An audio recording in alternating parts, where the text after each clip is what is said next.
Bismillahirrahmanirrahim. Ya Allah, ya Ghaffar, ya Ghafur. Ya Allah, ya Arhamar Rahimin. Wahai Zat yang menguasai langit dan bumi. Wahai Zat yang maha kaya.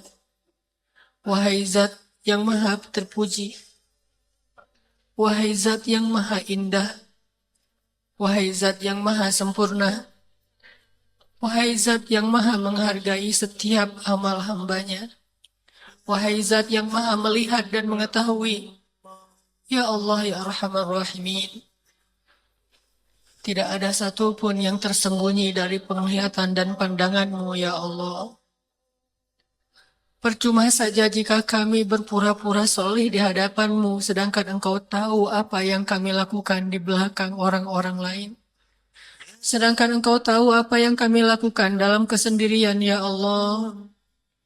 Sedangkan Engkau tahu apa yang kami lakukan dalam kegelapan malam, ya Allah.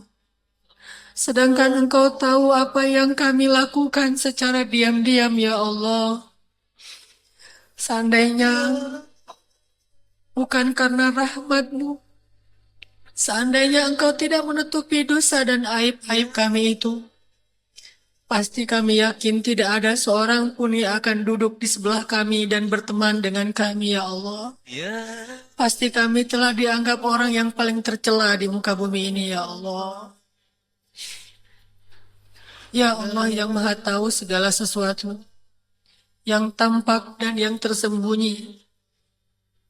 Ya Allah yang tahu segala sesuatu, yang zahir dan yang batin. Ampunkanlah dosa-dosa yang kami sembunyikan, ya Allah. Dosa-dosa yang kami malu untuk mengucapkan dan menceritakannya, ya Allah. Bahkan kami malu untuk mengingatnya kembali, ya Allah.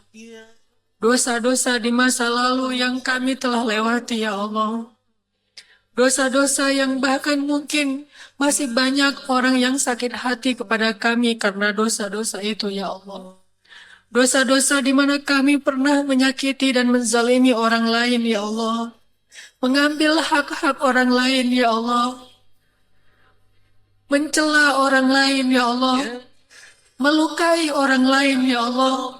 Merendahkan orang lain, ya Allah.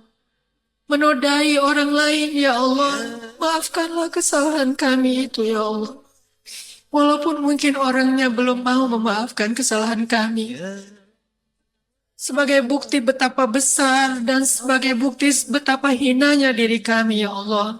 Betapa besarnya kesalahan dan dosa kami sehingga sulit bagi mereka memaafkan kami, ya Allah. Tapi Engkau maha pemaaf, ya Allah. Dan Engkau tahu betapa kami sedang berusaha memperbaiki segalanya, ya Allah. Meski kami sendiri belum menjadi orang yang baik. Engkau maha tahu bahwa kami sudah berusaha untuk bertaubat dan hijrah. Menyesali dan meninggalkan dosa-dosa itu semuanya, ya Allah. Walau kami tidak tahu apakah hati kami akan tetap dalam kesolehan. Hanya Engkau yang membimbing hati hamba-hamba-Mu, ya Allah. Maafkanlah kesalahan kami di masa lalu, ya Allah. Ya Allah, ya Arhamar Rahimin. Berilah kebaikan-kebaikan kepada orang yang pernah kami zolimi selama ini, ya Allah. Kembalikan hak-hak mereka yang pernah kami rampas selama ini, ya Allah. Bersihkan mereka yang pernah kami kotori selama ini, ya Allah. Sadarkan mereka yang pernah kami sesatkan selama ini, ya Allah. Jangan Engkau biarkan orang-orang yang kami sesatkan tetap dalam kesesatan itu, ya Allah. Sehingga kesesatan dan dosa-dosa mereka harus kami yang menanggungnya nanti di akhirat, ya Allah. Betapa banyak orang yang tersesat gara-gara meneladani kami, mencontohi kami, ya Allah. Betapa banyak orang yang berbuat maksiat gara-gara meniru kami, ya Allah. Betapa banyak orang yang berbuat kedurhakaan gara-gara ingin menjadi seperti kami, ya Allah. Mereka mengikuti kami, ya Allah. Mereka mendengar kami, ya Allah. Mereka bicara dengan kami sehingga mereka menjadi tersesat dari jalan-Mu, ya Allah. Berilah hidayah kepada teman-teman kami itu, ya Allah. Agar tidak selamanya mereka dalam maksiat dan kami yang akan menanggung dosa-dosanya, ya Allah. Berikanlah hidayah kepada mereka agar mereka kembali ke jalan-Mu, ya Allah. agar mereka bisa bertemu dan berteman dengan kami di dalam masjid-Mu, ya Allah. Ampunkanlah dosa-dosa besar yang pernah kami lakukan, ya Allah. Jika kami pernah mengotori seseorang, ya Allah, maka maafkanlah kami, ya Allah. Maafkanlah juga orang itu, ya Allah. Kami sadar bahwa kami bukanlah orang yang bersih, bukan orang yang suci. Tetapi surgamu bukan hanya tempat-tempat bagi mereka yang bersih dan suci seperti para nabi saja, ya Allah. Tapi surgamu adalah tempat bagi mereka yang ingin membersihkan diri, yang dulunya pernah kotor, ya Allah. Bersihkanlah kami dari dosa-dosa. Bersihkanlah teman-teman kami dari dosa-dosa. Bersihkanlah sahabat-sahabat kami dari dosa-dosa. Bersihkanlah orang-orang yang kami kenal dari dosa-dosa, ya Allah.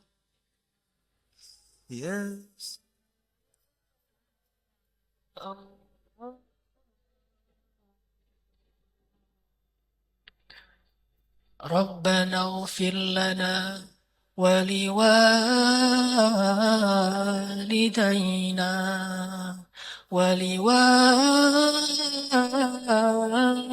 ولوالدينا ولوالدينا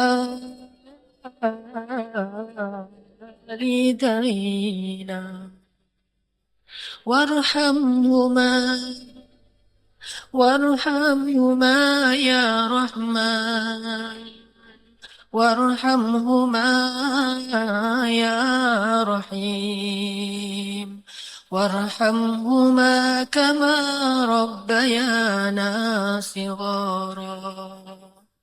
Ya Allah, ampunkanlah dosa-dosa kami, ya Allah. Dosa ayah dan ibu kami, ya Allah. Dosa ayah dan ibu kami, ya Allah. Dosa ayah dan ibu kami, ya Allah. Ampunkanlah dosa mereka berdua, ya Allah. Jadikanlah mereka berdua hamba-hambamu yang mendapatkan husnul khatimah, ya Allah. Jika keduanya telah wafat, bangkitkanlah mereka sebagai orang-orang yang Engkau ridhoi, ya Allah.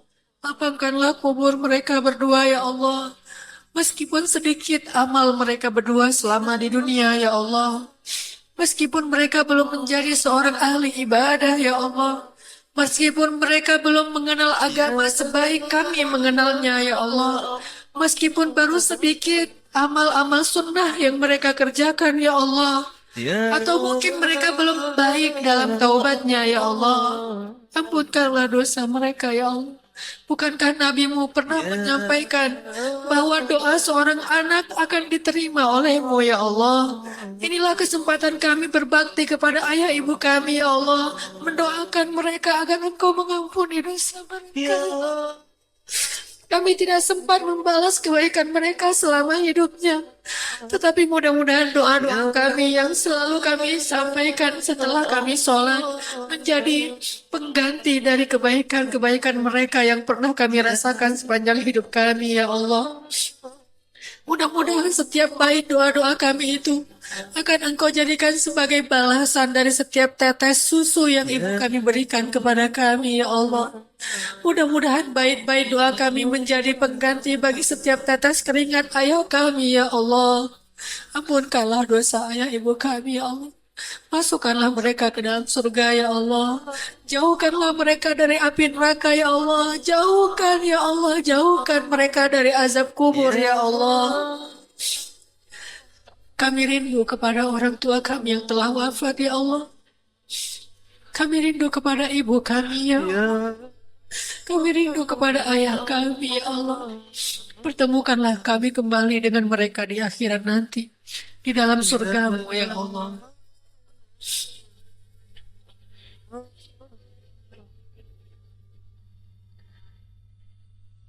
Sebelum kita mulai, biar teman-teman bisa buka Al-Quran dulu. Coba buka Al-Quran surat Al-Hajj. Surat Al-Hajj itu surat 22. Surat 22 ayat 77. Surat Al-Hajj, surat 22 ayat 77.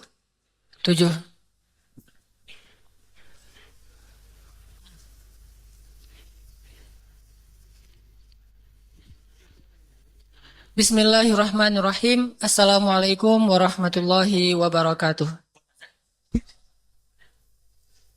Alhamdulillah, nahmaduhu wa nasta'inuhu wa nastaghfiruh wa na'udzu billah min syururi anfusina wa sayyiati a'malina. May yahdihillah fala mudhillalah wa may yudlil fala hadiyalah. Alhamdulillahilladzi hadana li hada wa ma kunna linahtadiya laula an hadanallah. Segala puji dan syukur kepada Allah karena memberi kita hidayah untuk bisa datang ke masjid yang megah dan tetap memberikan rasa khusyuk di dalam hati kita. Hidayah yang karenanya kita bisa punya semangat untuk mencari ilmu. Hidayah yang karenanya kita mulai menjadi pencari cahaya, pencari kebenaran, dan belajar berubah dengan hijrah, menghijrahkan amal kita, menghijrahkan gaya hidup kita, dan menghijrahkan hati kita insya Allah. Kalau bukan karena hidayah Allah, nggak mungkin kita bisa berada di tempat ini. Kalau bukan karena hidayah Allah, nggak mungkin kita merasa betah berada di masjid. Apalagi dalam durasi yang cukup lama, sekitar 2 jam. Itu berat bagi orang yang tidak diberikan hidayah. Ya nggak usah jauh-jauh, lihat diri kita yang dulu aja lah. Dulu kita jangankan di dalam masjid, ngelihat masjid aja, malas banget kan nih. Dengar azan tuh kayaknya kayak dengar suara petir gitu. Kok bentar-bentar udah azan, apalagi azan subuh.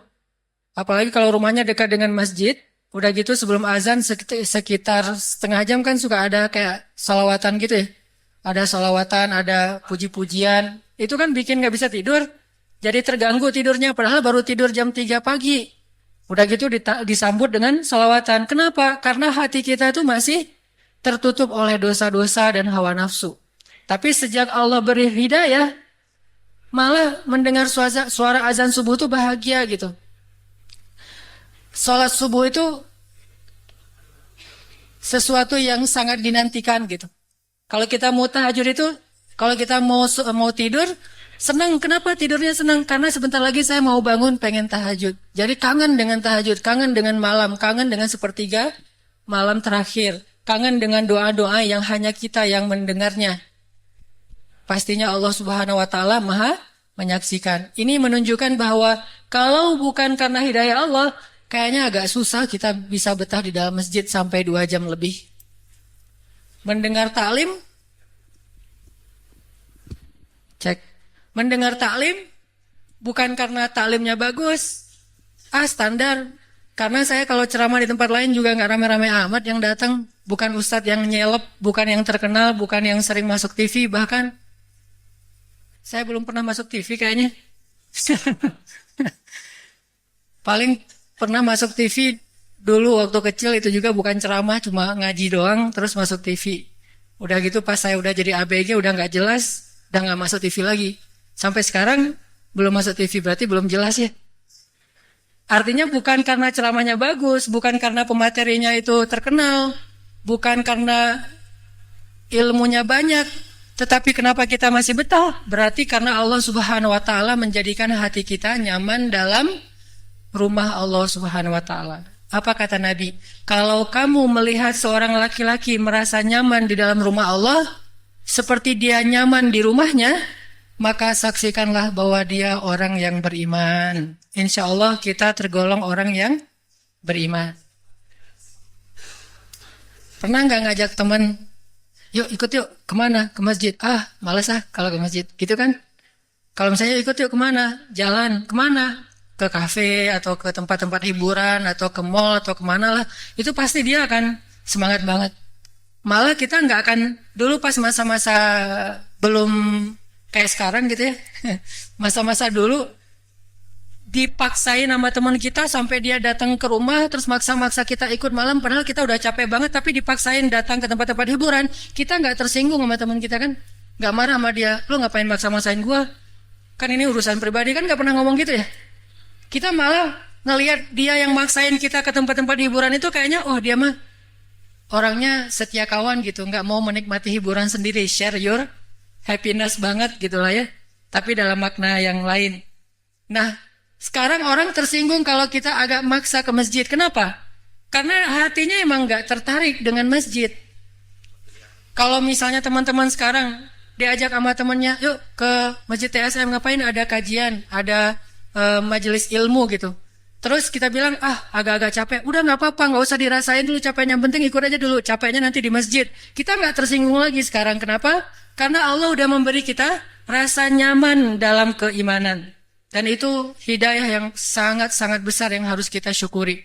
Melebihi anugerah, harta, rezeki, umur, dan semua kebaikan-kebaikan hidup. Hidayah dari Allah Subhanahu wa Ta'ala. Makanya kalimatnya, Alhamdulillahilladzi hadana lihada wa ma kunna linahtadiya laula an hadanallah. Segala puji bagi Allah yang udah ngasih kita hidayah seperti ini. Kalau bukan hidayah Allah, pasti kita dalam keadaan tersesat. Jadi teman-teman sering-sering ngucapin kalimat itu biar Allah tambah lagi hidayah. Karena hidayah itu nggak sekaligus. Dari awal dia muncul, dari awal dia masuk ke dalam hati, sampai menjadi utuh itu butuh waktu. Nggak sekaligus.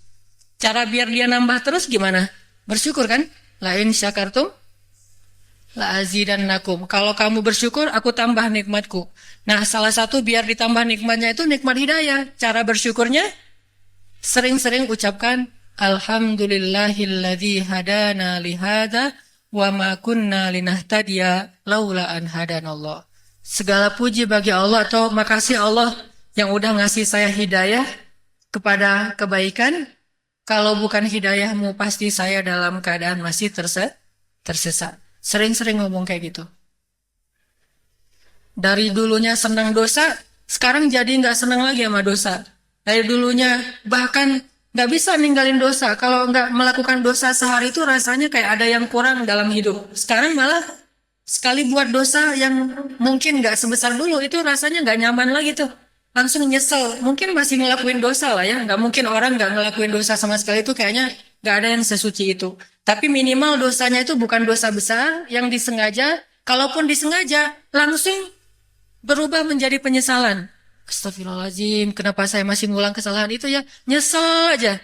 Jadi sedih aja beberapa jam berikutnya. Sampai akhirnya sholat taubat, istighfar. Itu hidayah dari Allah tuh. Bukan gak ngelakuin dosa sama sekali. Tapi bisa nyeselin dosa, bisa merasa bersalah setelah melakukan dosa. Itu hidayah dari Allah. Karena banyak orang melakukan dosa itu gak ada rasa bersalah. Banyak orang makan makanan yang haram gak ada rasa risih gitu. Gak ada rasa nyesel. Aduh, udah terlanjur masuk nih makanan yang haram, gimana dong? Nanti daging dan darah saya tumbuhnya dari makanan yang haram. Kayak Abu Bakar langsung ngambil kayak semacam kayu gitu, terus kalau kata orang Jawa mah disogrok-sogrok, apa bahasa Sunda? Dirojok, dimasukin ke dalam mulut gitu ya, biar muntah. Karena udah terlanjur makan daging yang yang disembelih bukan dengan nama Allah. Akhirnya dia masukin tuh alat ke dalam mulutnya biar muntah. Pas udah muntah diliatin daging nggak yang keluar. Jangan-jangan yang keluar bukan daging, roti mah nggak usah keluar tuh. Kenapa roti yang keluar gitu? Yang keluar malah roti, bukan daging, kan yang disuruh keluar daging. Belum keluar daging dirojok lagi. Sampai keluar lagi diliatin sampai pingsan loh. Abu Bakar tuh sampai pingsan, sadar dari pingsan, gituan lagi. Sampai keluar, sampai orang bilang, ya Abu Bakar, kenapa engkau sampai gitu-gitu banget gitu? Udah aja istighfar kepada Allah. Apa kata Abu Bakar? Lebih baik saya mati dalam keadaan kayak gini daripada tumbuh daging dan darah saya dari makanan yang tidak halal. Penyesalan yang sebesar itu namanya hidayah. Karena kalau bukan karena hidayah nggak mungkin nyesel kayak gitu. Pasti udah, kan hidayah mah bertingkat-tingkat. Ada orang yang udah dapat hidayah tapi masih levelnya, aduh udah terlanjur makan. Tapi kan kalau katanya kalau nggak sengaja nggak apa-apa, ya alhamdulillah lah kalau gitu mah. Ada yang hidayahnya masih gitu ya. Udah terlanjur makan, terus dia tahu itu haram, tapi namanya nggak sengaja kan nggak apa-apa gitu, dimaafin dalam agama. Malah dia bersyukur, alhamdulillah. Kayak orang lagi puasa, tiba-tiba minum nggak sengaja, udah kenyang makan dan minum, terus ingat, oh ya kan saya hari ini rencananya mau puasa sunnah, mau puasa Senin Kamis. Tapi kan makannya nggak sengaja, oh alhamdulillah berarti emang rezeki dari Allah. Nah ini tingkat hidayahnya segitu. Ada yang tingkat hidayahnya Abu Bakar, walaupun walaupun nggak sengaja, walaupun dimaafin, tetap aja dia takut. Saking mantapnya hatinya dengan keimanan, saking waroknya, pokoknya nggak mau sama sekali, walaupun nggak sengaja nggak mau tuh, nggak sengaja aja nggak mau, apalagi sengaja. Udah terlanjur aja masih dikeluarin, apalagi dia memang sadar gitu. Makanya ini semuanya hidayah dari Allah Subhanahu Wa Taala. Kita bersyukur. Tapi jangan membenci orang yang mungkin teman-teman kita yang belum punya semangat ke masjid. Jangan benci orangnya. Ngajak mah tetap ya, tapi jangan sampai mencela atau membenci. Karena kita sendiri juga dulu kalau kayak gitu, dicela nggak mau. Lagi minum terus dibilang, minuman itu haram, pasti nggak mau. Walaupun kita udah tahu sih itu haram, tapi diomongin haram mah nggak mau. Terus gimana caranya? Diajak. Minum terus, tapi diajak ke masjid kan, ayatnya gitu kan. Wala taqrabus shalah wa antum sukaro. Jangan deketin masjid atau jangan lakukan sholat ketika kalian lagi nge-fly. Kan ayatnya gitu kan? Berarti kalau misalnya nggak lagi sholat, boleh dong. Itu kan awal-awal turun ayat tentang khamar kan gitu kan ya? Pertama, khamar itu ada baiknya, ada buruknya. Tapi buruknya lebih besar. Oke. Kedua, khamar itu perbuatan setan. Ketiga, janganlah kalian mendekati tempat sholat kalau dalam keadaan mabuk. Sehingga para sahabat kalau misalnya udah menjelang waktu sholat, nggak mau mabuk-mabukan dulu. Stop dulu, di pause dulu. Ntar lagi mau masuk waktu sholat nih, daripada kita ntar belum sadar, ya udah kita tunggu aja. Ke masjid nih. Udah selesai, assalamualaikum, selesai sholat, udah mabuk-mabukan. Masih kayak gitu tuh. Pulang mereka minum-minum lagi, pesta-pesta lagi sama teman-temannya, mabuk. Kan yang dilarang waktu sholat doang. Kalau di luar sholat, masih boleh. Coba lihat sunnatut tadarruj. Bagaimana Islam itu membuat tahapan-tahapan dalam mengajak orang kepada kebaikan. Mungkin teman kita ada yang masih mabuk. Jangan datang-datang langsung bilang, innamal khamru wal maisiru, ayatnya gitu ya. Sesungguhnya khamar itu apa misalnya. Jangan itu dulu yang dibahas, jangan minuman yang lagi dia senang-senangnya dulu yang dibahas. Udah aja. Temenin saya yuk kemana? Ngumpul-ngumpul sama teman-teman lama gitu. Teman-teman lama udah pada hijrah gitu. Oh ya ayo gitu ya. Udah datang, kok masjid? Yang ngumpulnya di sini gitu. Males di masjid. Ya udah kita nongkrong di depan aja, nggak usah di dalam. Di depan tuh. Ada soalnya kasusnya gitu, nongkrongnya di depan, nggak mau masuk. Soalnya merasa saya mah kotor, masjid kan suci. Jadi nggak boleh ada najis. Saya sendiri najis. Dia merasa kayak gitu dan itu udah kebaikan buat dia. Nongkrong di depan, ngobrol sama teman. Jadi jangan selalu ngeliat kalau ada yang nongkrong di tangga. Kenapa sih orang nongkrong di tangga nggak mau masuk masjid? Siapa tahu tahap hidayahnya masih segitu gitu. Siapa tahu hari ini dia nongkrong di tangga, besok udah di pintu, lusa udah masuk di depan, lama-lama jadi di sini. Malam bisa jadi lama-lama duduk di atas ini nih. Kan kita nggak tahu kan? Banyak orang yang duduk di atas ini yang masa lalunya entah gimana keadaannya luar biasa, nauzubillah gitu. Tapi tiba-tiba bisa berada di sini. Artinya udah aja nongkrong di depan. Pas nongkrong di depan, dengar suara azan. Nah ini pentingnya muazin tuh yang suaranya bagus. Pas dengar suara azan, azannya ala Al-Aqsa. Yang lembut, yang pokoknya nyentuh di hati banget. Touching banget di hati kita tuh. Pas dia dengar namanya orang kayak gitu tuh sejahat apapun, hatinya tuh baik sebetulnya. Malah banyak orang yang macam-macam kehidupannya itu kehidupan yang sebutlah jahiliyah, tapi hatinya itu yang saya perhatiin rata-rata itu lembut sebetulnya. Cuma belum ada momentum aja buat dia balik arah. Pas dengar azan, orang kafir aja dengar azan bisa nangis kan? Apalagi ini orang muslim, cuma emang selama ini jauh dari agama. Mungkin pas dengar azan jadi pengen sholat cuma malu sama temennya. Mau inisiatif, yuk kita wudu yuk. Aduh, kayaknya tuh nggak mungkin banget gitu dia ngomong gitu kan ya. Kayak udah kebalik aja dunia kalau ada yang ngomong kayak gitu sementara dia masih dalam keadaan merasa kotor. Temennya yang bilang, gimana mau wudu? Udahlah, dia gengsi-gengsi gitu. Padahal dia pengen gitu. Udah wudu, pas wudu nggak usah diliatin wudunya. Walaupun salah biarin aja. Jangan pas wudu, udah nggak usah wudu biar saya liatin. Soalnya saya udah belajar fikih wudu kemarin. Aduh ini mah nggak terlalu menggurui gitu. Udah biarin aja dia wudu di pojok situ, kita menjauh. Biarin aja dia nggak salah-salah wudunya. Udah dia wudu udah segala macam, terus dia angkat tangan, padahal nggak berdoa, angkat tangan doang gitu. Seolah-olah udah berdoa setelah wudhu. Mungkin kita juga nggak tahu doa setelah wudhu apa gitu. Ya udah, akhirnya selesai gitu masuk ke masjid, lihat-lihat. Ini aneh gini ya tempatnya, belum pernah saya ke tempat-tempat kayak gini mah. Biasanya tempat yang pas saya masuk langsung aja lightingnya gimana-mana gitu, terus suara sound systemnya, musiknya, si DJ-nya. Ternyata ini mah nyaman banget. Semua orang itu khusyuk, diam. Ada yang lagi berdoa, nangis. Terus tiba-tiba serentak berdiri semuanya ngesaf.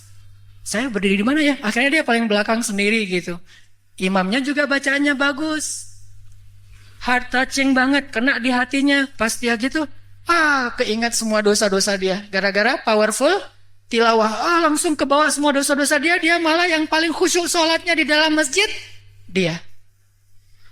Bukan imam, bukan makmum saf pertama, malah orang yang pertama banget masuk masjid. Itu paling luar biasa.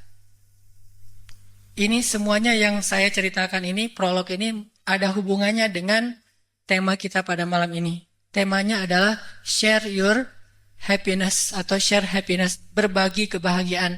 Yang saya pengen fokus, berbagi kebahagiaan itu adalah berbagi kebahagiaan dalam majelis ilmu. Berbagi kebahagiaan di masjid. Berbagi kebahagiaan udah hijrah kan happy ya, bisa hidup kayak gini kayaknya lebih nyaman lah. Gak usah terlalu macam-macam lah. Kalau yang saya tulis di caption Instagram mah, hidup nikmatin aja hidup, tapi jangan nambah dosa gitu. Selama gak nambah dosa, udah nyaman hidup kita. Untuk bisa hidup asik, nyaman, happy itu sebetulnya gak harus nambah dosa sih. Bisa banget hidup tuh happy, hidup tuh ceria, hidup tuh luar biasa asiknya tanpa nambah dosa tuh bisa banget. Jadi jangan dibayangin, agama mah bikin hidup jadi serius, jadi kaku, nggak bisa happy-happyan kayak dulu lagi. Buktinya tuh teman-teman yang udah hijrah jadi kaku tuh. Berarti ada orang yang memberikan kayak semacam contoh bahwa setelah hijrah tuh nggak asik. Makanya kalau setelah hijrah, setelah kita kayak gini udah menjadi orang yang lebih dekat ke masjid, tunjukin keluar bahwa setelah kita belajar Islam itu hidup kita masih asik kok. Hidup kita masih nyaman kok, kita masih ketawa-ketawa, kita masih happy, malah mudah-mudahan rezekinya lebih lancar lagi daripada sebelum hijrah. Itu bisa jadi bukti bagi yang belum hijrah, ternyata hijrah itu pilihan yang paling tepat gitu. Ternyata menjadi hamba yang taat itu adalah suatu yang benar, yang udah di jalurnya, udah tepat banget lah pokoknya. Gak akan gara-gara rajin ke masjid terus jarang tersenyum, itu enggak. Malah rajin ke masjid makin senang tersenyum. Harus kayak gitu harusnya kita mah. Biar kita tunjukin bahwa ke masjid itu happiness, dan saya pengen sharing sama kalian. Bukan ke masjid itu paksaan dan saya pengen maksain kalian, bukan. Bukan taklim itu adalah doktrin dan saya pengen ngedoktrinin kalian, bukan. Ke masjid itu happiness yang lain yang belum mungkin pernah kalian rasain. Selama ini kalian ngerasain happiness itu dengan hiburan, dengan jalan, dengan nongkrong. Sebetulnya ada juga happiness yang lain, nongkrongnya di masjid, hiburannya di masjid, ketawanya di masjid, misalnya tidurnya di masjid mungkin misalnya, atau ketemu teman-teman lama di masjid, sholatnya di masjid, nangisnya di masjid. Itu happiness dari sisi yang lain yang mungkin teman-teman kita belum ngerasain, sehingga mereka agak-agak mikir, bener nggak ya ke masjid itu happy gitu. Nah, gimana kita tunjukin bahwa ke mereka bahwa di masjid itu happy? Kitanya yang harus happy dulu. Jangan sampai kesan orang yang udah ke masjid itu udah nggak asik lagi. Asal ketemu dia ngomongin dalil, asal ketemu dia haram, ini haram, semuanya haram. Emang sih banyak yang haram, cuma ada tahapan. Jangan-jangan gara-gara kita keseringan ngomongin haram bukan buat orang makin mendekat ke Allah, tapi buat orang makin menjauh dari Allah. Atau bisa jadi yang kita bilang haram itu karena kita nggak ngerti, padahal halal. Kayak ada teman ya, ini udah masuk waktu sholat? Udah. Nanti aja ceritanya nih kalau gitu setelah sholat insya Allah. Barakallahu li wa lakum.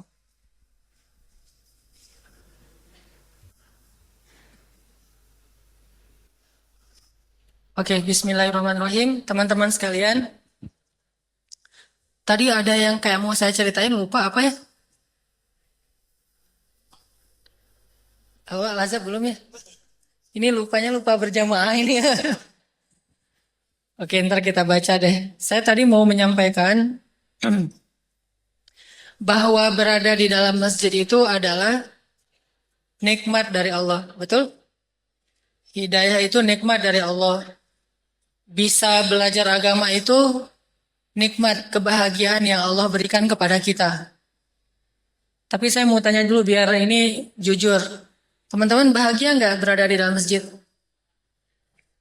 Yang jawab mah cuma baru 1/10-nya. Bahagia di dalam masjid? Ini yang cewek-cewek di atas bahagia berada di atas? Pengen ganti biar kita yang ke situ? Bahagia ya di situ ya, nggak nyampur ya. Dan ngelihat saya lebih jelas gitu. Bahagia ya di dalam masjid. Kalau kalian ngerasa bahagia berada di dalam masjid, bahagia dapat hidayah, bahagia bisa dengar taklim, maka coba share your happiness, kebahagiaan ini kepada yang lain. Sama kayak kita semangat sharing tempat makan yang enak. Oh ada tuh tempat makan atau kafe yang cozy banget misalnya. Atau bukan tempatnya, tapi makanannya, menunya tuh enak banget gitu. Sambalnya tuh khas misalnya. Atau sausnya buatan sendiri. Atau minumannya apalah gitu ya. Kita semangat sharing kepada teman-teman kita. Kalau perlu, sebagian orang ada yang motoin menunya, di capture udah gitu. Di-share di Instagram, di grup, dia broadcast, lagi di mana, lagi makan apa, makanannya enak.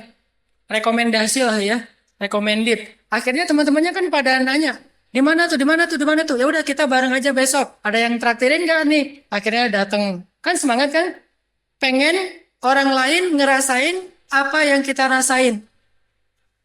Kalau urusan makan aja semangat, urusan dunia aja semangat, urusan jalan-jalan aja semangat untuk di-share, apalagi urusan yang paling berharga, yaitu urusan agama Allah.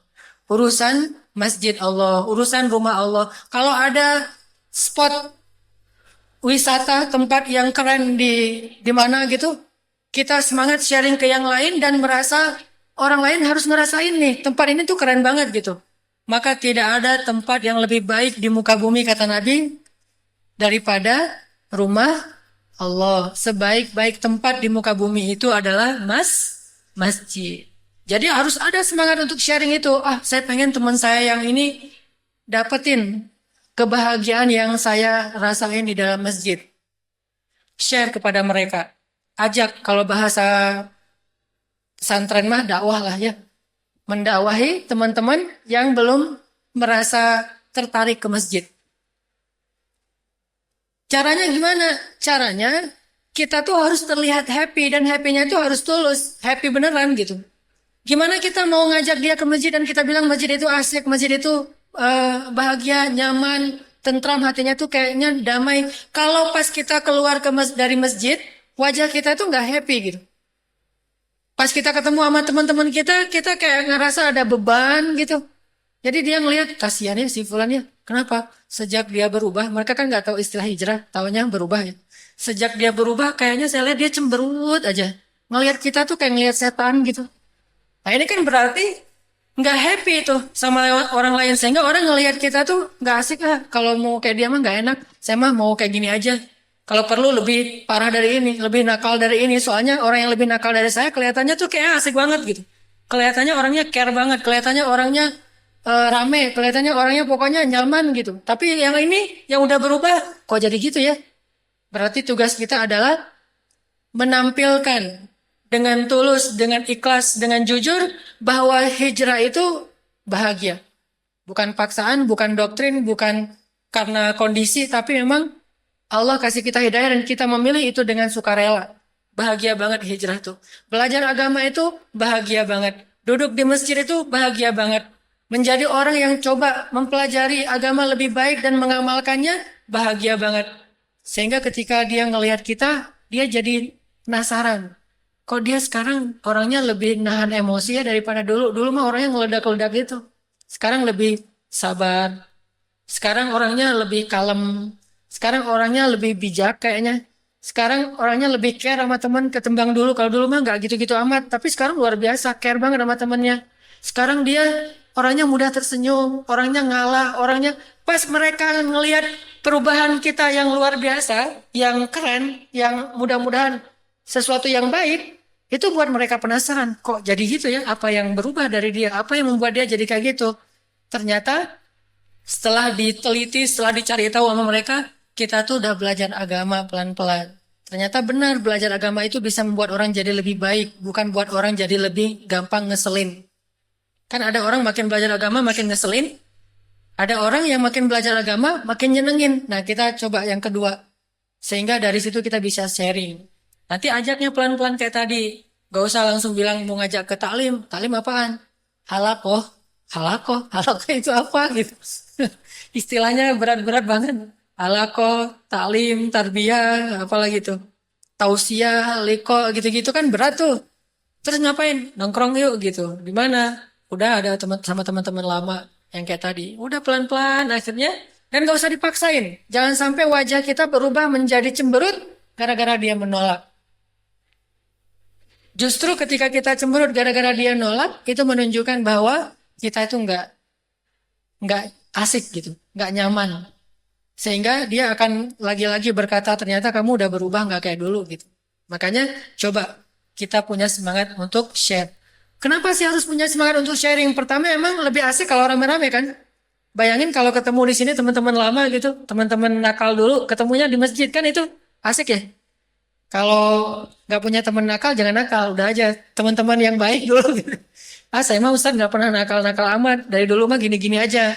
Kan ada istilah pemuda hijrah mah dulunya nakal, kalau pemuda istiqomah emang dari dulu udah baik gitu. Istiqomah kan. Jadi kalau ini saya mah Ustadz dari dulu udah baik, oh kamu bukan pemuda hijrah, pemuda istiqomah. Karena udah baik. Teman-teman nakal nongkrong dari dulu tuh ketemu lagi di sini, akhirnya malu. Tapi gimana mau malu? Lo juga di sini, gua juga di sini sama dengan kita. Cuma beda jalur masuknya. Ada yang lewat si fulan. Pokoknya ketemunya di sini. Akhirnya reunian di masjid itu luar biasa. Kayak sahabat-sahabat reunian di depan Ka'bah. Pernah baca nggak adegan sahabat reunian di depan Ka'bah? Reunian sahabat nakal, teman-teman nakal mereka gitu. Jadi ketemu lagi di depan Ka'bah pas habis Fathu Makkah. Siapa aja coba? Umar, yang dulu pernah bunuh orang. Kalau mabuk mah emang udah dia banget lah gitu ya. Kalau bunuh orang pernah lah, mabuk. Gak tahu kalau perempuan saya gak berani, harus cek lagi kalau masalah seks.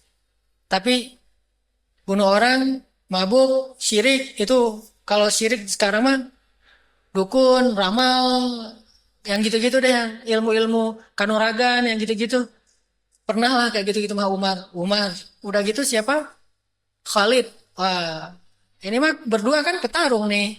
Duel berdua aja tuh. Sekali menang Umar, sekali menang Khalid. Sering kayak gitu tuh. Nggak ada yang bilang Umar lebih kuat daripada Khalid atau Khalid lebih kuat daripada Umar. Pokoknya gantian aja juaranya tuh. Kalau di skate sama kayak Absar sama Pevi itu. Sekali juaranya Absar, sekali juaranya Pevi kan berdua aja tuh. Nah ini Umar, Khalid. Tarung lagi. Nggak selesai-selesai. Cuma tarungnya tarung fair. Tarung di atas ring. Mereka nggak tarung tawuran. Tarungnya di atas ring. Wah, sekali Umar dari Bani Kabilah Fulan. Khalid dari Kabilah Fulan. Padahal mereka juga masih sepupuan sih. Kadang-kadang adu panco gitu. Menang Khalid, menang Umar berdua. Jagoan di masa nakal. Jahiliyah. Ketemu lagi siapa? Ikrimah. Ikrimah itu siapa? Anaknya Abu Jahal. Bapaknya aja gitu ya. Gimana anaknya kan? Wah lebih nakal lagi tuh. Pokoknya nih satu geng anak muda yang kalau kita baca sejarah ya. Umar, Khalid, Ikrimah, Amr bin As, ada Abu Jandal, ada Abdullah bin Suhail, terus ada sekitar 10 orang nih. Geng anak muda yang nakal-nakal. Padahal yang muda yang lain ada kayak Utsman itu masih muda, cuma dia nggak nakal. Dia pemuda istiqomah banget kalau Utsman mah. Karena emang dia Abu Bakar itu pemuda istiqomah. Soalnya emang nggak pernah syirik, nggak pernah berzina, nggak pernah minum, nggak pernah membunuh orang. Itu udah baik dari dulunya juga walaupun belum paham Islam. Abu Bakar, Utsman, Ali itu memang anak istiqomah banget. Kalau yang hijrah banget, Umar, Khalid yang nakal-nakal lah gitu ya. Ketemu lagi tuh, pas ketemu. Ingat nggak dulu kalian, kita kalau lagi di depan Ka'bah nih ngapain? Ya, kita dulu kalau di depan Ka'bah itu suka judi. Judinya taruhannya tuh nggak tanggung-tanggung loh. 100 ekor onta. Kita mah judi mah paling jual duit 10.000. Ini judi mah 100 ekor onta itu udah judi tingkat nasional kalau di kita mah. 1 ekor onta itu harganya berapa? Saya pernah bilang 100 juta. Bukan onta yang disembelih yang harganya 40 juta. Onta yang dipakai berdagang. Paling murah 100 juta. Kali 100. Sekali judi. Khalid judi sama Amr bin As. Orang tuanya sama-sama kaya. Pas kalah, kata mereka, 100 ekor onta mah cuma untuk 1 kali pesta gitu mah. Karena kalau datang tamu dari luar negeri, katakanlah jamaah haji, mereka tuh ngasih makanan jamaah haji itu 1 keluarga sendiri gitu. Jamaah haji semuanya, saya yang tanggung hari ini, besok saya yang tanggung. Itu 100 ekor onta sekali nyembelih. Biasa aja kayak gitu-gitu. Ingat nggak kalian dulu, kita di depan Ka'bah ngapain? Oh ya, judi, minum, cewek gitu. Yang gitu-gitulah di depan Ka'bah lah gitu. Bukannya tawa, bukannya doa, bukannya nangis, bukannya taubat, malah maksiat. Tapi setelah dapat hidayah, akhirnya di depan Ka'bah, mereka bersama Rasulullah mengingat masa lalu, menangis, bertaubat, dan bersyukur udah diberi hidayah. Kan asik kalau kita ketemu teman-teman nakal dulu, kalau dulu ketemunya di jalan, sekarang ketemunya di masjid. Makanya nggak akan sempurna kebahagiaan kita di dalam masjid sampai teman-teman kita rame. Jadi kita bisa reunian sama mereka. Saya aja yang pemuda hampir-hampir istiqomah ya. Agak-agak istiqomah lah ya. Karena kalau nakal sih insya Allah belum pernah. Kalau yang dosa-dosa besar, alhamdulillah Allah selamatkan belum pernah. Untung saya tinggal di Banda Aceh. Kayaknya kalau saya tinggal di Bandung mungkin pernah juga gitu. Kalau di Banda Aceh kan masih budayanya masih agak ketat. Orang berduaan aja. Yang mencela itu bukan polisi syariat. Yang mencela itu masyarakat. Sampai keluarganya sendiri. Jadi udah budayanya nggak boleh.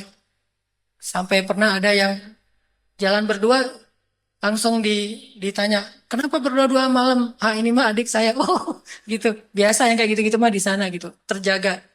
Artinya alhamdulillah maksiat yang dosa besar alhamdulillah nggak pernah. Kalau nakal-nakal yang gitu alhamdulillah juga nggak pernah dan mudah-mudahan nggak akan. Tapi setidaknya kangen gitu kalau misalnya di masjid itu ada teman-teman saya dulu yang sama-sama kuliah di Al-Azhar. Makanya pas ada Muzammil, alhamdulillah ketemu teman yang di Aceh yang dulunya pernah kenal, tapi kenalnya itu nggak saling ketemu, tapi tahu gitu. Apalagi kalau teman-teman saya yang dulunya sama-sama di Al-Azhar, satu kos-kosan, satu kampus, satu perjuangan gitu. Nggak dibilang satu tempat teman main ya, soalnya nggak terlalu main juga. Satu perjuangan, itu ketemu lagi di masjid, itu aja bahagia. Apalagi kalau dulunya teman main, teman nakal, itu lebih bahagia lagi tuh. Karena perubahannya ekstrim. Kalau ini mah nggak terlalu aja ada perubahan ya, cuma suasana aja doang yang berubah. Kalau yang tadi, yang temen nakal, itu luar biasa. Pasti akan haru biru banget. Pasti akan bahagia banget. Maka kenapa kita tidak ngajak mereka supaya kita bisa mendapatkan kebahagiaan yang lebih besar lagi? Share. Satu alasannya. Biar kita lebih sempurna lagi bahagianya. 2 alasannya, kalau dia berhasil berubah setelah kita ajak, maka setiap kebaikan dia itu pahalanya juga mengalir kepada kita. Siapa yang mengajak kepada kebaikan, dia dapat pahala kebaikan orang yang menirunya atau yang mengikutinya. Dan siapa yang mencontohkan sesuatu yang baik, dia dapat juga pahala dari orang yang meniru yang dia contohkan itu. Man sanna sunnatan hasanah atau man dalla ala khair. Ada orang, pas dia meninggal, pahalanya nggak banyak-banyak amat, biasa aja lah. Cuma pahala sholat wajib, puasa wajib. Sholat mah cuma sehari 5 kali, 5 waktu, nggak ada ba'diyah, nggak ada qobliyah, kecuali sesekali doang. Puasanya Ramadan doang tuh. Itu Ramadan juga milihnya yang paling cepat lebarannya. Kan ada 2 pendapat tuh. Ada yang belum, ruqyahnya belum kelihatan nih hilalnya. Yang satu bilang, udah kelihatan, saya mau yang kelihatan aja lah, biar cepat lebaran gitu ya. Jadi puasanya puasa wajib, sholatnya sholat wajib, hajinya wajib, zakatnya wajib. Nggak, sedekah mah jarang banget. Jadi pas dia meninggal, pahalanya tuh ya sebatas itu doang, hal-hal yang wajib doang gitu. Tapi pas dibangkitkan, dia disebut ahli tahajud, ahli puasa Senin Kamis, ahli sedekah, ahli umrah. Loh kok bisa? Gimana caranya? Meninggal berstatus ahli ibadah wajib, pas bangkit berstatus ahli ibadah sunnah. Bukan cuma yang wajib doang, ahli ibadah-ibadah yang sunnah, termasuk malah tahajud nggak pernah tinggal. Oh, kok bisa? Emang kamu pernah tahajud? Jarang banget. Tapi kok statusnya jangan-jangan malaikat salah absen nih? Kok tahajud nggak pernah tinggal? Gimana caranya? Gara-gara dia ngajak temennya untuk hijrah. Setelah hijrah, temennya tuh lebih soleh dari dia. Kan banyak yang kayak gitu tuh. Saya juga ngerasa gitu sih. Saya yang ceramah-ceramah, ngajak orang untuk soleh, ngomongin apa gitu ya. Iman naik turun dan saya mungkin lebih sering turun. Teman-teman lebih sering naik. Tapi tenang, nanti statusnya kan saya yang ngajak gitu ya. Itu enaknya ngajak tuh. Bahagianya nggak ngajak. Tapi jangan jadiin alasan ya. Ya, pokoknya gitu aja. Pas dia bangkit, kok statusnya banyak amal sunnah nih? Kan berdasarkan dalil tadi, siapa yang mengajak kepada kebaikan dapat pahala orang yang mengikutinya tanpa mengurangi pahala mereka. Oke, siapa yang mencontohkan sesuatu yang baik maka dapat pahala dari orang yang mencontohinya tanpa mengurangi pahala mereka yang mencontohi. Ternyata teman yang diajak sama dia tuh gak pernah tinggal tahajud. Atau tahajudnya selang-seling, semalam tahajud, semalam enggak. Tapi ada dua, jadi tetap aja gak pernah tinggalkan ya. Malam Senin si A sholat tahajud, malam Selasa si B, malam Rabu si A, malam Kamis si B. Ya kita dapat aja terus pahala tahajud, padahal nggak pernah tahajud, itu luar biasa tuh. Coba, apa kurang pentingnya ngajak orang lain untuk kepada kebaikan, hijrah ke jalan Allah. Sebesar itulah pahala Rasulullah Sallallahu Alaihi Wasallam. Coba berapa juta atau entah berapa miliar Muslim sejak zaman Nabi sampai zaman sekarang, dan mereka beramal soleh. Dan pahala mereka semuanya mengalir kepada Rasulullah Sallallahu Alaihi Wasallam. Lalu mengalir kepada para ulama, mengalir kepada para pemimpin khalifah-khalifah yang adil, mengalir kepada para dai-dai, para rijal, sampai kepada ulama-ulama yang di masa sekarang. Termasuk kita juga punya peluang kayak gitu. Cuma mungkin nggak sebanyak Rasulullah. Kalau Rasulullah kan seluruh umatnya ya. Kalau kita mah seluruh temannya gitu. Bukan seluruh umatnya, seluruh teman. Dari dia nanti, dia ngajak lagi teman yang lain. Oh, kita masih dapat, masih. Nggak akan terputus tuh. Amal yang jariah, apa arti jariah? Nggak ada putus-putusnya, nggak ada berhentinya. Teman kita ngajak yang level berikutnya ke MLM gitu, ngajak lagi, tetap aja kita dapat. Kenapa? Orang yang nomor 2 itu dapatnya dari satu dapatnya dari kita. Terus aja gitu, nggak akan ada habisnya. Makanya, ajak teman kita. Tapi tadi, pakai etika, dakwah yang arif, jangan maksa, jangan doktrin, jangan dengan cara ngejudge. Udah aja dengan jangan ngejudge tapi ngajak. Nah, malam ini kita akan dengar 2 sharing supaya kita lebih semangat lagi untuk ke masjid, untuk hijrah, untuk ngajak teman-teman kita tentang betapa bahagianya di masjid sampai orang gimana pun kondisinya bela-belain ke masjid. Di tengah-tengah kita sekarang ada seorang teman, seorang anak muda yang Allah berikan keistimewaan dalam fisiknya, tidak seperti yang lain, tetapi dia dengan keistimewaan yang dia punya itu masih ngebela-belain ke taklim, ke masjid, dan merasa nyaman di masjid.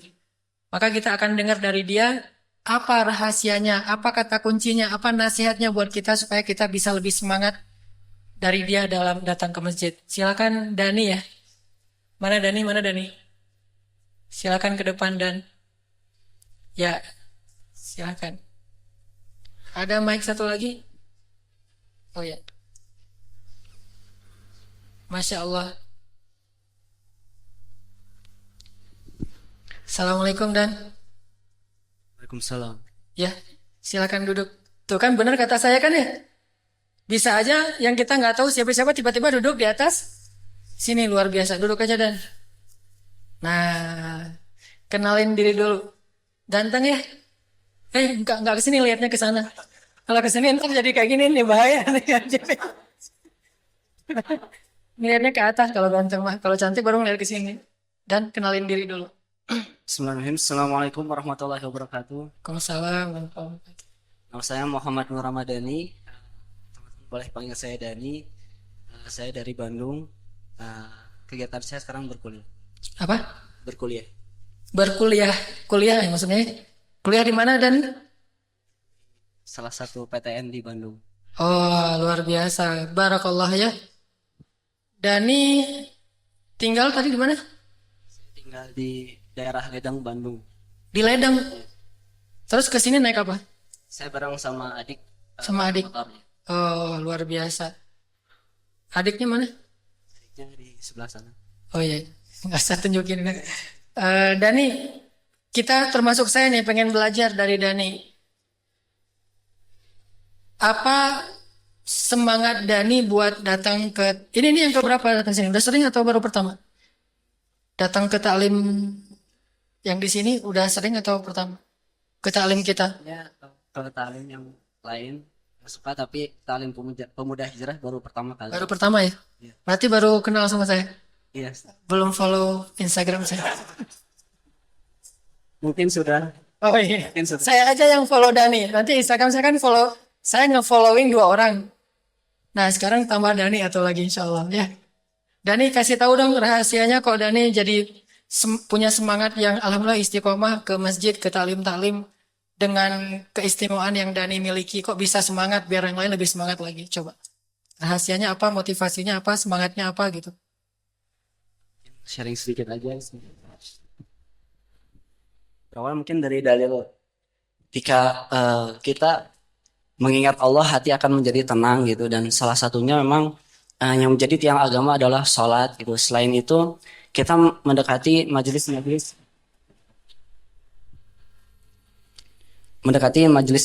yang menjadi taman surga seperti itu.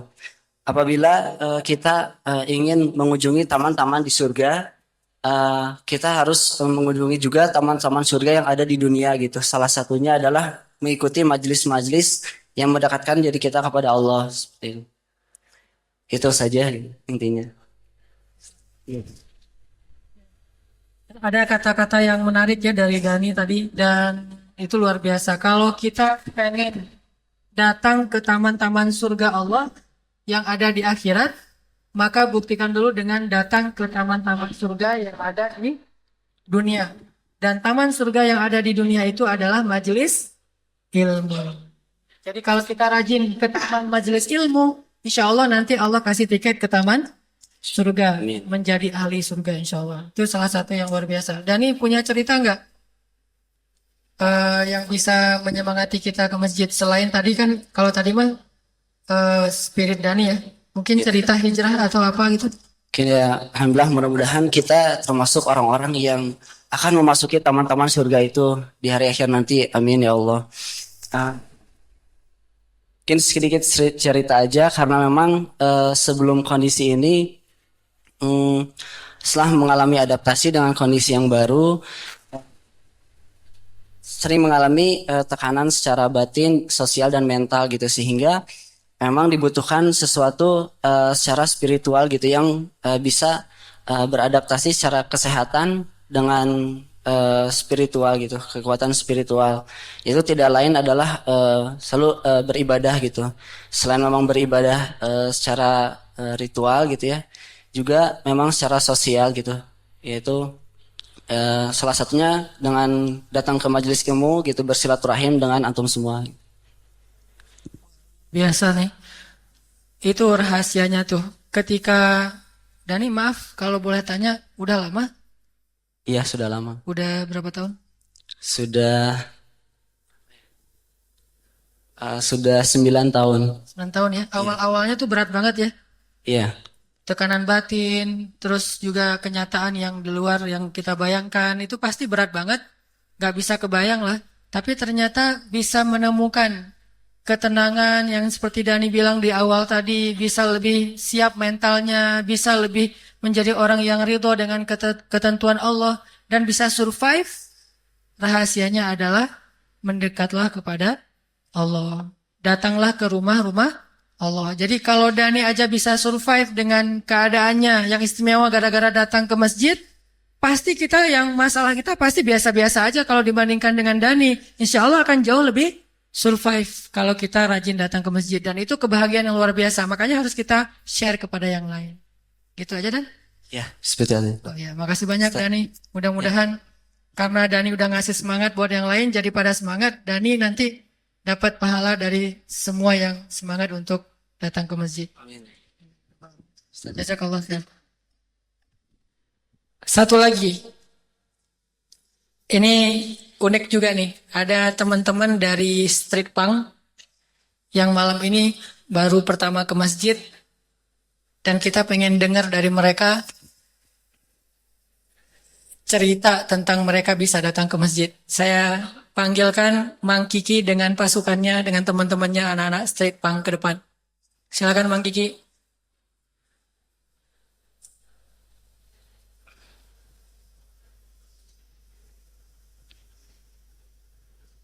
Kita takbir dulu. Allahu Akbar. Allahu Akbar. Allahu Akbar. Luar biasa. Ini pasukan-pasukan yang insya Allah nanti menjadi pembela agama Allah ya. Barakallah. Ini. Oh, salamnya gimana kalau Pang sama dengan saya? Nah ini mah salam kiai ini mah.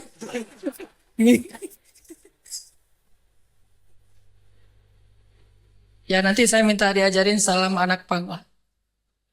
Oke, kenalin namanya dulu dari yang paling kanan nih. Berdiri kalau mau. Assalamualaikum warahmatullahi wabarakatuh. Nama saya Erwin Kurnia. Assalamualaikum warahmatullahi wabarakatuh. Ntar dulu, Erwin Kurnia nongkrongnya di mana? Biar kita tahu. Biasanya di mana? Tinggalnya? Cibang. Oh, di belakang situ. Oke. Berarti aman. Assalamualaikum warahmatullahi wabarakatuh.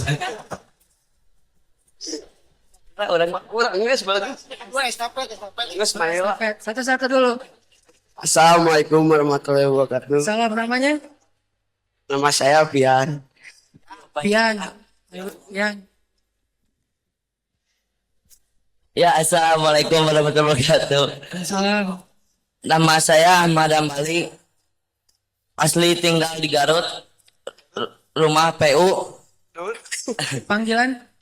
Panggilannya? Panggilan Ali. Ali. Wes, Ali. Barakallahnya luar biasa. Ali. Terus yang Erwin, Pian, Ali. Assalamualaikum warahmatullahi wabarakatuh. Ini sarung yang ngasih Mang Kiki? Atau Mang ini? Oh, luar biasa. Nama saya Rizwandi, disebut Aris. Aris. Kenapa Aris? Rada kenging sangking punten. Ya, satu lagi siapa? Abdi Mang Kiki wilujeng wengi kasadayana. Nah, ini mah salah satu inspirator saya. Saya banyak belajar dari Mang Kiki.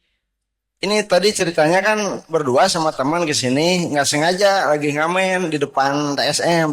Hayu orang sarolat heula sambil ngopi engke gitu kan. Ya hayu ya ke sini aja lah gitu kan. Dan we sajam seberaha ceban misalkan ceban ewang we lah gitu. Penting sarolat heula we.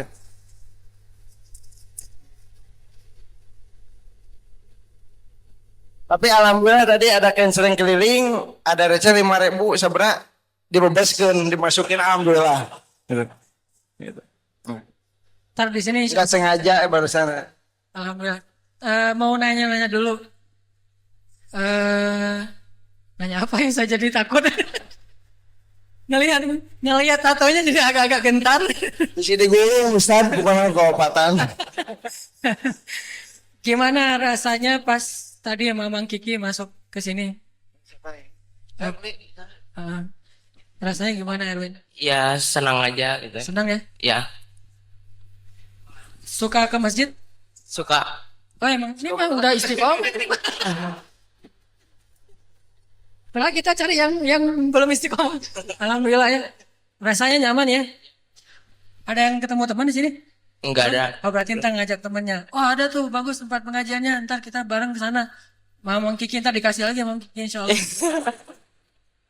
Nyaman ya di dalam masjid ya? Ya, nyaman. Mau ngajak teman? Insya Allah. Insya Allah mau. Insya Allah. Siapa lagi yang mau ngomong? Ada pesan-pesan nih buat teman-teman di sini. Mau pesan apa gitu? Pesan pizza apa gitu? Enggak. Atau mau nyanyi?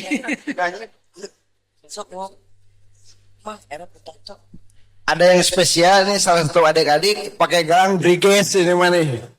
Nah, udah free guys. Tapi ke masjid ya di jalan. Bismillah. Ya, oke. Ya, pas ini momennya. Mudah-mudahan kalian semuanya insya Allah jadi anak yang berbakti sama orang tua, rajin ke masjid.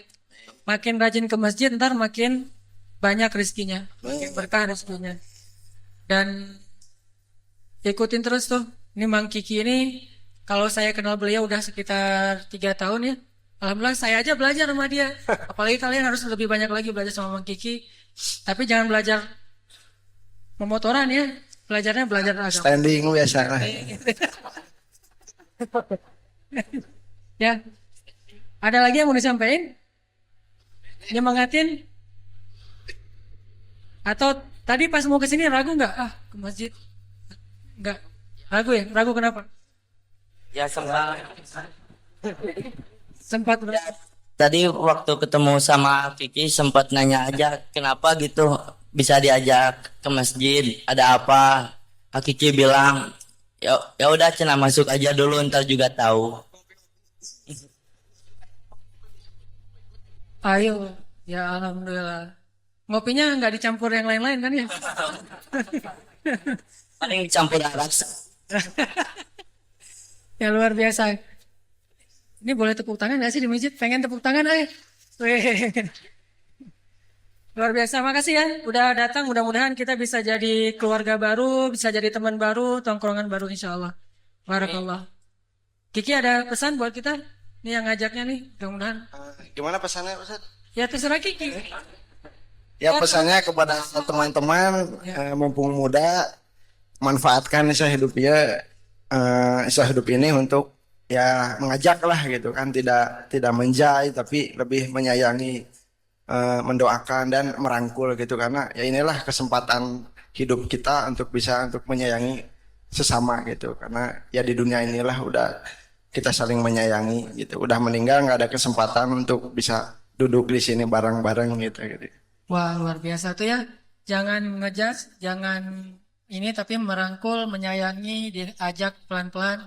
Dan alhamdulillah Kiki udah banyak lah ngajak-ngajak teman-teman dari jalan untuk bisa bareng-bareng menikmati hidangan Allah di dalam masjid. Mudah-mudahan itu bisa kita amalin. Makasih Kiki Sama-sama. dan teman-teman semuanya. Ya, ini gimana? Gini. Udah aja lah. Lagi cangking aja. Ya, aja lah.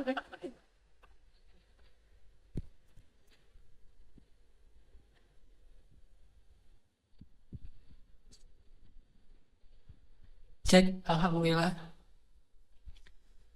Itulah teman-teman sekalian dua kisah inspirasi kita pada malam ini. Ada Dani dengan keistimewaannya dan pesannya tadi kalau pengen ngunjungin taman-taman surga milik Allah sebelum kita meninggal, kunjungilah majelis-majelis ilmu.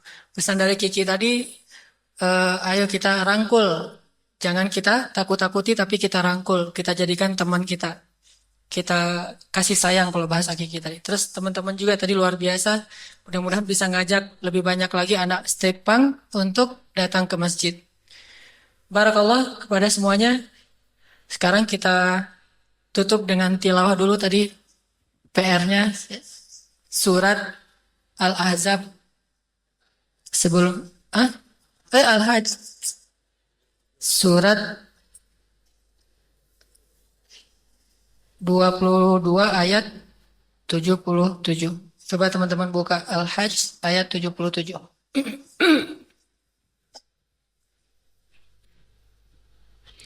A'udzu billahi minasy syaithanir rajim. Silakan.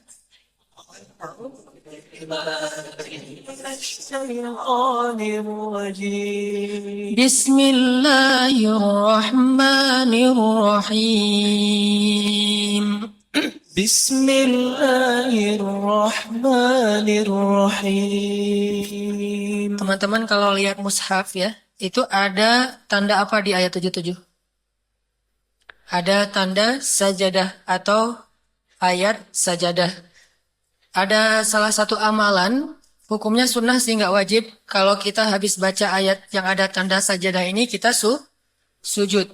Kalau nggak tahu baca apa, udah aja baca subhanallah, subhanallah gitu, atau subhana rabbiyal a'la. Kalau mau berdoa nanti pas sujud, berdoa. Nanti kita habis baca ayat ini, sujud aja bareng-bareng, tapi nggak berjamaah, walaupun bareng-bareng, sambil berdoa. Dan itu mudah-mudahan nanti bisa menjadi ending dari halaqah kita ya. Kita tilawah, udah sampai di akhir ayat 77, udah aja langsung. Kita sujud, namanya sujud tilawah. Kasih agak jeda biar bisa pada sujud. Ya ayyuhalladzina amanu ruk'u wasjudu wa'budu rabbakum. Ya ayyuhalladzina amanu ruk'u wasjudu wa'budu rabbakum. Wa'budu rabbakum waf'alul khaira la'allakum tuflihun. واعبدوا ربكم وافعلوا الخير لعلكم تفلحون. Ya, sujud.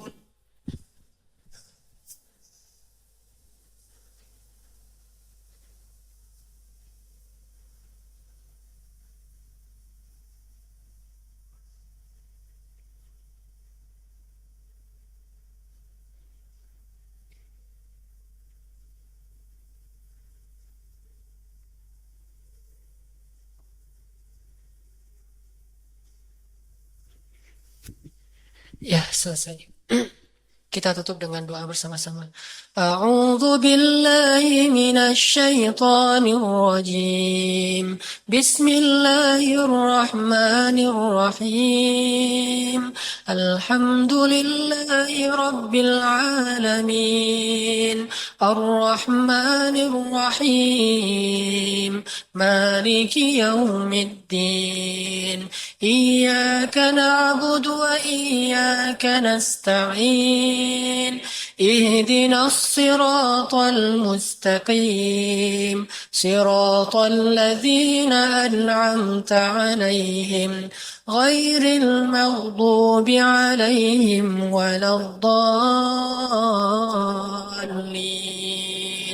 بسم الله الرحمن الرحيم الله لا إله إلا هو الحي القيوم لا تأخذه سنة ولا نوم له ما في السماوات وما في الأرض من ذا الذي يشفع عنده إلا بإذنه يعلم ما بين أيديهم وما خلفهم ولا يحيطون بشيء من علمه إلا بما شاء وسع كرسيه السماوات والأرض ولا يؤوده حفظهما وهو العلي العظيم بسم الله الرحمن الرحيم قل هو الله أحد الله الصمد لم يلد ولم يولد ولم يكن له كفوا أحد بسم الله الرحمن الرحيم قل أعوذ برب الفلق من شر ما خلق ومن شر غاسق إذا وقب ومن شر النفاثات في العقد ومن شر حاسد إذا حسد بسم الله الرحيم قل أعوذ برب الناس ملك الناس إله الناس من شر الوسواس الخناس الذي يوسوس في صدور الناس من الجنة والناس أستغفر الله رب البرايا أستغفر الله من الخطايا أستغفر الله رب البرايا أستغفر الله من الخطايا أستغفر الله رب البرايا أستغفر الله من الخطايا يا الله يا رحمن يا رحيم يا الله يا غفار يا غفور يا الله يا أرحم الراحمين. Wahai zat yang menguasai langit dan bumi, wahai zat yang maha kaya, wahai zat yang maha terpuji, wahai zat yang maha indah, wahai zat yang maha sempurna, wahai zat yang maha menghargai setiap amal hambanya, wahai zat yang maha melihat dan mengetahui, ya Allah ya Arhamar Rahimin. Tidak ada satupun yang tersembunyi dari penglihatan dan pandangan-Mu, ya Allah. Percuma saja jika kami berpura-pura soleh di hadapan-Mu, sedangkan Engkau tahu apa yang kami lakukan di belakang orang-orang lain. Sedangkan Engkau tahu apa yang kami lakukan dalam kesendirian, ya Allah. Sedangkan Engkau tahu apa yang kami lakukan dalam kegelapan malam, ya Allah. Sedangkan Engkau tahu apa yang kami lakukan secara diam-diam, ya Allah. Seandainya bukan karena rahmat-Mu, seandainya Engkau tidak menutupi dosa dan aib-aib kami itu, pasti kami yakin tidak ada seorang pun yang akan duduk di sebelah kami dan berteman dengan kami, ya Allah. Pasti kami telah dianggap orang yang paling tercela di muka bumi ini, ya Allah. Ya Allah yang maha tahu segala sesuatu, yang tampak dan yang tersembunyi. Ya Allah yang tahu segala sesuatu, yang zahir dan yang batin. Ampunkanlah dosa-dosa yang kami sembunyikan, ya Allah. Dosa-dosa yang kami malu untuk mengucapkan dan menceritakannya, ya Allah. Bahkan kami malu untuk mengingatnya kembali, ya Allah. Dosa-dosa di masa lalu yang kami telah lewati, ya Allah. Dosa-dosa yang bahkan mungkin masih banyak orang yang sakit hati kepada kami karena dosa-dosa itu, ya Allah. Dosa-dosa di mana kami pernah menyakiti dan menzalimi orang lain, ya Allah. Mengambil hak-hak orang lain, ya Allah. Mencela orang lain, ya Allah. Melukai orang lain, ya Allah. Merendahkan orang lain, ya Allah. Menodai orang lain, ya Allah. Maafkanlah kesalahan kami itu, ya Allah. Walaupun mungkin orangnya belum mau memaafkan kesalahan kami. Sebagai bukti betapa besar dan sebagai bukti betapa hinanya diri kami, ya Allah.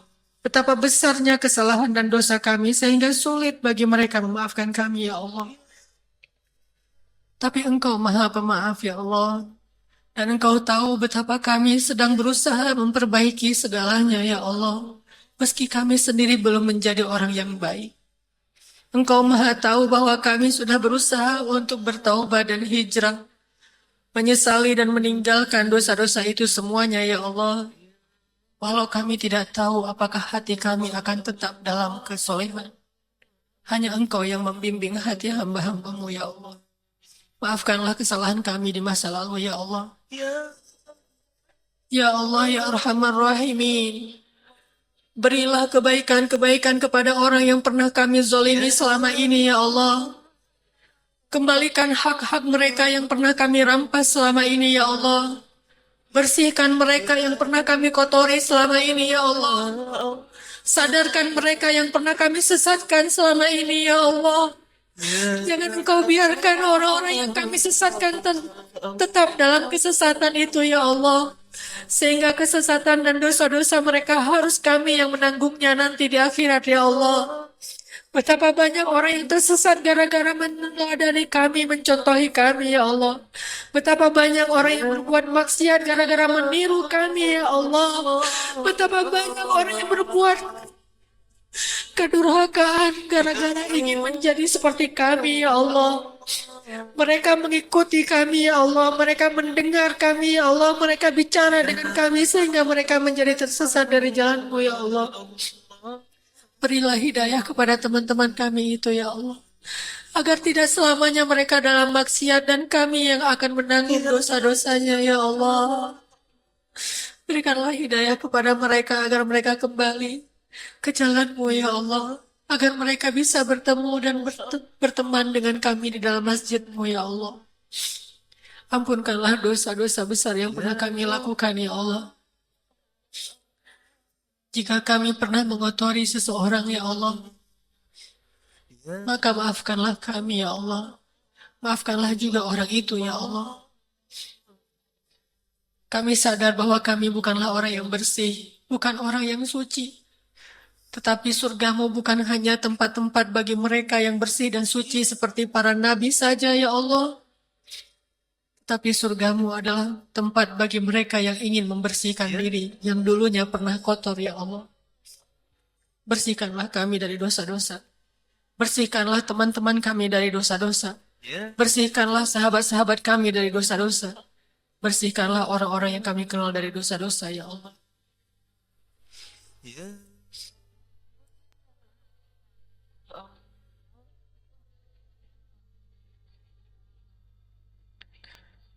ربنا اغفر لنا ولوالدينا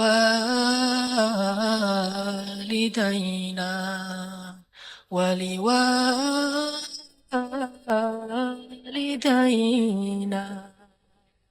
ولوالدينا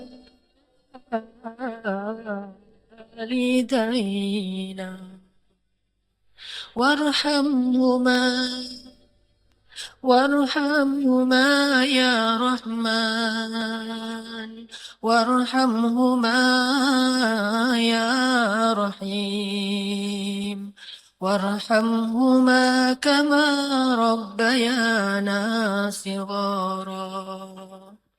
Ya Allah, ampunkanlah dosa-dosa kami ya Allah. Dosa ayah dan ibu kami ya Allah. Dosa ayah dan ibu kami ya Allah. Dosa ayah dan ibu kami ya Allah. Ampunkanlah dosa mereka berdua ya Allah. Jadikanlah mereka berdua hamba-hambamu yang mendapatkan husnul khotimah ya Allah. Jika keduanya telah wafat, bangkitkanlah mereka sebagai orang-orang yang Engkau ridhoi ya Allah. Lapangkanlah kubur mereka berdua ya Allah. Meskipun sedikit amal mereka berdua selama di dunia ya Allah. Meskipun mereka belum menjadi seorang ahli ibadah ya Allah. Meskipun mereka belum mengenal agama sebaik kami mengenalnya ya Allah. Meskipun baru sedikit amal-amal sunnah yang mereka kerjakan ya Allah. Atau mungkin mereka belum baik dalam taubatnya ya Allah. Ampunkanlah dosa mereka ya Allah. Bukankah Nabi-Mu pernah menyampaikan bahwa doa seorang anak akan diterima oleh-Mu ya Allah? Inilah kesempatan kami berbakti kepada ayah ibu kami ya Allah. Mendoakan mereka agar Engkau mengampuni dosa mereka ya Allah. Kami tidak sempat membalas kebaikan mereka selama hidupnya. Tetapi mudah-mudahan doa-doa kami yang selalu kami sampaikan setelah kami sholat menjadi pengganti dari kebaikan-kebaikan mereka yang pernah kami rasakan sepanjang hidup kami ya Allah. Mudah-mudahan setiap baik doa-doa kami itu akan Engkau jadikan sebagai balasan dari setiap tetes susu yang ibu kami berikan kepada kami ya Allah. Mudah-mudahan baik-baik doa kami menjadi pengganti bagi setiap tetes keringat ayah kami ya Allah. Ampunkanlah dosa ayah ibu kami ya Allah. Masukkanlah mereka ke dalam surga ya Allah. Jauhkanlah mereka dari api neraka ya Allah. Jauhkan ya Allah, jauhkan mereka dari azab kubur ya Allah. Kami rindu kepada orang tua kami yang telah wafat, ya Allah. Kami rindu kepada ibu kami, ya Allah. Kami rindu kepada ayah kami, ya Allah.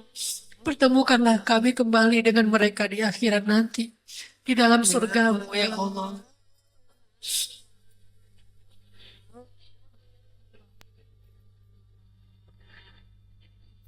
ربنا آتنا في الدنيا حسنة وفي الآخرة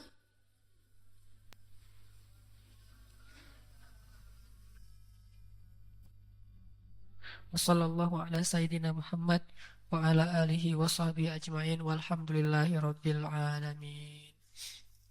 Baik teman-teman sekalian, barakallahu.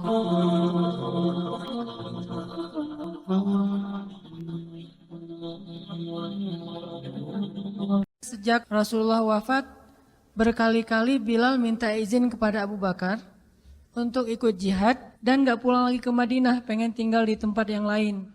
Udah gak kuat lagi berada di Masjid Nabawi. Karena orang yang dia cintai telah wafat. Tapi gak diizinkan oleh Abu Bakar sampai akhirnya setelah sekian lama membujuk Abu Bakar bisa diizinkan, pergilah Bilal dan akhirnya Bilal tinggal di Syam. Kalau sekarang Suriah. Di sanalah Bilal menikah. Jadi selama ini dia asik dengan cintanya kepada Rasulullah sehingga gak sempat mikirin pernikahan.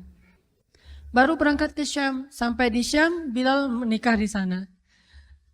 Menikah di sana, hidup di sana sampai setelah beberapa tahun berada di Syam, akhirnya bergantilah pemerintahan dari masa Abu Bakar ke masa Umar bin Khattab. Setelah beberapa tahun di Syam, pada suatu malam Bilal menangis. Malam-malam dia bangun nangis, gerung-gerung gitu kayak anak kecil. Istrinya nanya, "Ya Bilal, ada apa? Ada apa? Kamu mimpi buruk?" "Enggak, justru ini mimpi baik." "Mimpi apa?" "Aku mimpi ketemu dengan Rasulullah SAW." Dan Rasulullah bersabda, "Siapa yang melihat aku dalam mimpi, berarti dia melihat aku dalam kenyataan." Aku bertemu dengan Rasulullah di dalam mimpi dan Rasulullah berkata, "Ya Bilal, kami rindu kepadamu. Sudah lama engkau tidak mengunjungi kami, ya Bilal." Setelah bangun dari mimpi itu, Bilal semakin rindu kepada Rasul, merasa bersalah udah lama gak menjenguk Rasulullah. Akhirnya Bilal pun memutuskan untuk, kalau bahasa kita mah umroh, memutuskan untuk ziarah ke makam Rasul. Berangkat Bilal dari Syam, umroh ziarah ke makam Rasul. Melihat Bilal masuk lagi ke kota Madinah, penduduk Madinah itu berasa seperti hidup lagi di zaman Rasul. Senang gitu, dan Umar sangat senang dengan kedatangan Bilal. Sehingga selesai Bilal sholat, selesai Bilal ibadah sunnahnya, termasuk menjenguk atau berziarah ke makam Rasul dan Abu Bakar. Kemudian Umar berkata kepada Bilal, "Ya Bilal, sudah lama kami tidak mendengar suara azan darimu. Tolong kumandangkan sekali lagi azan seperti engkau mengumandangkannya di masa Rasul. Kami rindu ingin merasakan suasana di zaman Rasul." Benar Bilal, kata para sahabat yang lain yang ada di situ. Umar, kemudian Abdurrahman, beberapa orang sahabat, "Ya Bilal, azan, kami ingin mendengar suaramu seperti dulu kami mendengarnya di masa Rasul." Kata Bilal, "Saya tidak akan kuat." Kata mereka, coba dulu kamu usahakan karena kami ingin sekali mendengarnya. Saya tidak akan kuat. Cobalah wahai Bilal demi kami supaya kami bisa semangat lagi dalam beramal soleh mengikuti perjuangan Rasulullah. Akhirnya karena udah dipaksa terus, Bilal pun mengumandangkan azan. Allahu Akbar, Allahu Akbar. Kota Madinah kaget mendengar suara Bilal. Orang-orang yang ada di rumah semuanya mengatakan, apakah Rasulullah sudah bangkit kembali? Apakah Rasulullah sudah bangkit kembali? Mereka semuanya kaget dan bahagia, seolah-olah Rasulullah sudah bangkit dari kematiannya. Seperti Isa seolah-olah diturunkan kembali setelah dia diangkat ke langit. Satu kota Madinah tuh kaget bahagia gitu. Kayak seorang ibu yang kehilangan anaknya tiba-tiba mendengar suara anaknya dari jarak dekat dan ingin dipeluk segera anaknya itu. Saking rindunya mereka kepada Rasulullah. Allahu Akbar, Allahu Akbar. Pasar yang tadinya ramai tiba-tiba sepi mendengar suara Bilal yang masih sayup-sayup. Asyhadu an la ilaha illallah. Semuanya berlari keluar dari tempat-tempat kerja mereka, dari pasarnya, dari rumahnya. Semuanya berlari ke masjid. Ingin memastikan apakah Rasulullah sudah dibangkitkan kembali. Bahagia semuanya.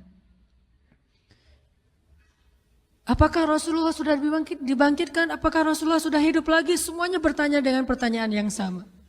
Asyhadu an la ilaha illallah. Semuanya semangat datang ke masjid, ngumpul, rame banget. Kemudian ketika Bilal mengatakan, Asyhadu anna Muhammadar Rasulullah.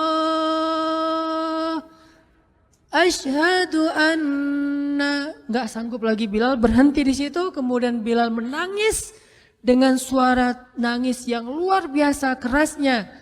Lalu satu masjid menangis, lalu satu kota Madinah menangis. Sehingga para ulama mengatakan, tidak pernah kota Madinah menangis sedahsyat mereka menangis hari itu kecuali ketika Rasulullah wafat. Cuma 2 kali menangisnya kota Madinah paling dahsyat. 1 hari ketika Rasulullah wafat, kedua hari ketika Bilal kembali mengumandangkan azan dan mengucapkan asyhadu anna Muhammadar Rasulullah. Semuanya menangis.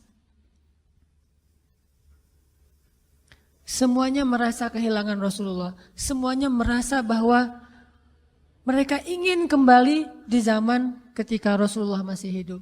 Lalu mereka bertanya setelah semuanya selesai menangis, ya Bilal, kenapa kamu tadi menangis? Kata Bilal, dulu biasanya kalau saya selesai mengumandangkan azan, saya akan datang ke hujrahnya Rasul. Hujrah Rasulullah itu kamarnya Rasul, rumah kecilnya Rasul. Selesai azan saya akan datang ke rumahnya Rasulullah dan memanggil, ya Rasulullah as-salah, as-salah. Rasulullah nggak keluar sampai mendengar suara Bilal memanggil beliau secara khusus. Udah selesai azan, Bilal manggil Rasul, ya Rasulullah as-salah, as-salah. Baru Rasulullah keluar dengan wajah berseri-seri. Sekarang bagaimana saya akan memanggil Rasulullah sedangkan Rasulullah sudah bersama kekasihnya yaitu Allah Subhanahu wa taala. Menangis lagi satu masjid, satu kota Madinah. Pokoknya hari itu adalah hari berkabung sekota Madinah. Hari menangisnya kota Madinah, saking rindunya mereka kepada Rasulullah. Bagaimana dengan kita ketika mendengar suara azan dan muazin mengucapkan nama Rasulullah Sallallahu Alaihi Wasallam? Di situ kelihatan apakah kita mencintai Rasulullah lebih dari apapun juga setelah Allah Subhanahu wa taala. Kalau tidak, fatarabbasu, hati-hati. Kalau tidak, fatarabbasu, tunggu aja. Na'udzubillah min dzalik, berarti masih ada kemunafikan dalam hati kita. Bagaimana kita, apakah hati kita merasa gemetar, bergetar ketika kita mendengar suara seseorang mengatakan Muhammad sallallahu alaihi wasallam, Rasulullah sallallahu alaihi wasallam. Apakah hati kita bergetar seperti bergetarnya hati seorang kekasih ketika mendengar suara kekasihnya, nama kekasihnya disebutkan?